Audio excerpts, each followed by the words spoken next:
It's that time again. Pay-per-view time. Not really pay-per-view, special events, I guess, now, because they're not on pay-per-view anymore. But last night was TNA's Destination X pay-per-view or special event.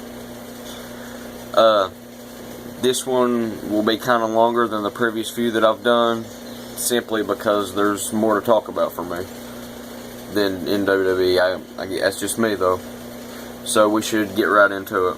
At the start of the show, EC3 storms the ring, obviously with Tyrus about not being in the world title match, or the picture, I guess you could say, the world title picture. He tries to have a sit-down strike. He sits down in the ring, but Kurt Angle interrupts. Angle goes to the ring, and EC3 turns away from the confrontation like he usually does. Sometimes he'll throw a strike in there, but usually he just tucks his tail between his legs and runs. But it's all part of EC3. I love him. He's great. That sets the pace for the first world title match of the night. Spud comes out. Angle's already in the ring. I guess they put it first on the card to tease the Aries cash-in for the main event. And I'm very pleased with this first match. This first world title match was great. Both talents looked really awesome. Kurt Angle, he's obviously awesome, but he made Rockstar Spud look really good in this match. Spud got to hit the underdog, and I love how he does it. Like, the move is made for him. I mean, obviously it's made for Spike Dudley. He created the move, but that's his move, you know. What other move? The Dudley dog, the underdog. I love it. But Kurt Angle catches him with the ankle lock and gets the win.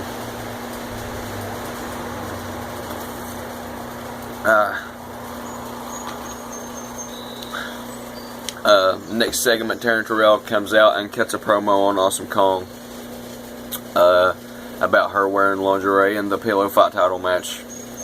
Let me go ahead and say this, get this out of the way. I think maybe there needs to be a women's gimmick match brought back. Maybe, because we haven't seen one in a number of years. But I don't think TNA's the place to do it. TNA's Knockouts division are the best in the world to me. Up there with NXT. They've definitely got WWE's main roster divas by a long shot. They're about wrestling. Yes, they're beautiful. They're beautiful women. But they're more about wrestling than being showing off. That's a WWE thing. I would like to see a women's gimmick match brought back, but I think that's a WWE thing. Regardless, I'm loving Taryn Terrell, and she cuts really good promos as of late. She did a real good job in her heel turn, and she's playing it really good. Next we have, excuse me, I'm a little sick. Next we have the first of 3 qualifiers for the Ace Division title triple threat match. It is Low Key versus Manic versus Crazy Steve.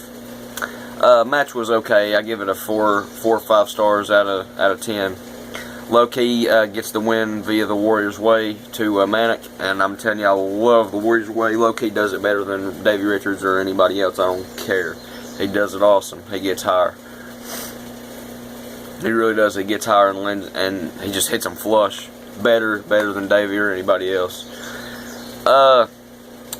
Grado cuts an awful promo, a WWE thing to do. Again, a WWE kind of promo. I understand it's Grado's character, and I like Grado's character, but don't take it overboard with 3 promos. Come on. 3 promos on one show? Nah, maybe 1.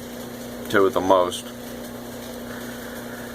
But yeah, I understand Grado's playing his part, but it's not really me. I wasn't feeling it on TNA, and that's why I don't like WWE as much, because they do the kiddie, goofy promos and stuff. I'm a wrestling fan, you know.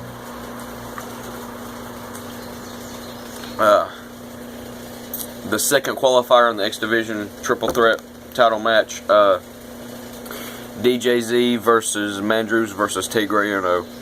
This was by far the best of the 3. The second one, 5-6 stars out of 10 for me.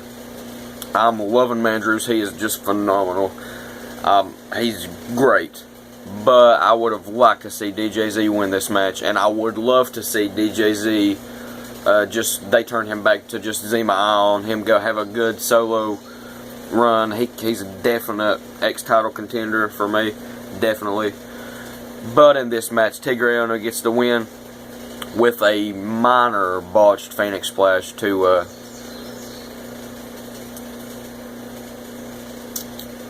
I don't think, maybe he hits it on DJZ, maybe. But I mean, it's awesome just to pull off the Phoenix Splash in itself. But he did hit him on the head. He didn't connect really flush, but he did hit him. It's not bad, and I commend Tigre Uno because he's great, and he pulled it off. So after the match, Jesse Goddard enters and attacks DJZ. I'm actually liking how they split up the bromans, and I guess they're going to continue with this triple feud thing with DJZ and Goddard and Robbie E. That's okay with me. Just don't take it overboard, you know. And they haven't, so they're doing good with it. Grado hits another awful promo, not TNA style, very WWE-like style promo, very kiddie childish. Next is the Knockouts title match. Like I said, I'm loving Taryn Terrell, loving her gimmick. I'm loving the Dollhouse. Marty and Jade are actually two pretty good talents in their self. Taryn comes out and says Kong's got to wear lingerie or whatever. Kong comes out, not in lingerie, and takes out the other two members of the Dollhouse. Match ends in a no contest, and Brooke comes out, strips Taryn Terrell down to her lingerie, and challenges for the Knockouts title. So I guess they may have dropped Kong for the number one contendership, and it'll be Brooke versus Taryn now, I guess. Next is another third Grado promo.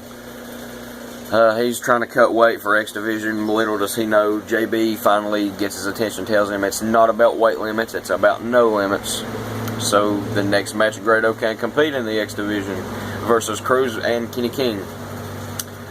It was an okay match for me. I'm glad to see Grado return. I actually like him in the ring, kinda. He's actually pretty good for his style and gimmicky style and his size. He's actually pretty good in the ring. And he actually gets the win via a rolling senton to Cruz in the corner. Next segment, Brand comes out with the open challenge for a former TNA wrestler, and Crimson returns and answers the challenge. Match kind of disappointed me a little bit. I would like to see better from the two. I've been a big Crimson fan for a number of years now, and I really love Bram now. I would have liked to see more, but who's to tell? They may go into a program with each other, and they may show me. But I wasn't really feeling that. Love the Crimson's back though.